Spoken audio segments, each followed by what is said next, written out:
Que vous soyez plutôt Croatie ou Angleterre, le match est à suivre en live par ici et animé par l'excellent William Pereira @WillIsAKid. C'est l'heure de vos immanquables du jour. L'article le plus lu du jour. Après avoir critiqué la victoire des Bleus, les Belges se font troller sur les réseaux sociaux. Il fallait s'y attendre. Après les nombreuses critiques des joueurs de la sélection belge, pas tous, on tient à le préciser, à l'égard de l'équipe de France et de sa victoire en demi-finale de Coupe du Monde, les internautes se sont jetés sur leur clavier pour répondre aux accusations d'Eden Hazard, Thibaut Courtois ou Kevin De Bruyne. Et c'est à déguster par ici. L'article le plus partagé du jour. Quelques jours avant sa mort, Johnny Hallyday a envoyé un texto bouleversant à Michel Drucker. La séquence de Michel Drucker au bord des larmes avait marqué les esprits après la mort de Johnny Hallyday. Lors d'une soirée consacrée au taulier, mort le 6 décembre, le présentateur avait fondu en larmes en plein direct, au terme de 2 heures d'émission.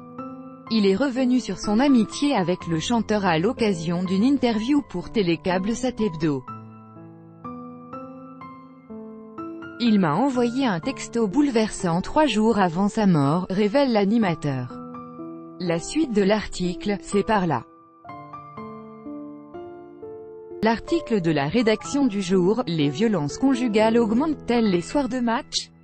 Selon une campagne de sensibilisation anglaise qui relaie les chiffres d'une enquête réalisée par l'université de Lancaster, pendant la Coupe du Monde, les violences conjugales augmentent de 38% en cas de défaite de l'équipe d'Angleterre et de 26% en cas de victoire.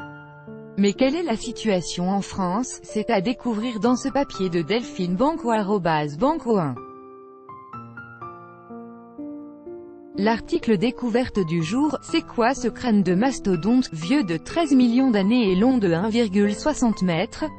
Près de 13 millions d'années après avoir été enseveli sous terre, le crâne d'un mastodonte a ressurgi au cours de l'été dernier, à l'île Andodon, au sud-ouest de Toulouse. Cela fait 160 ans que nous cherchions cette espèce-là, c'est le jackpot, explique Francis Duranton, le conservateur du Muséum de Toulouse. Mais pourquoi un tel enthousiasme? La réponse par ici.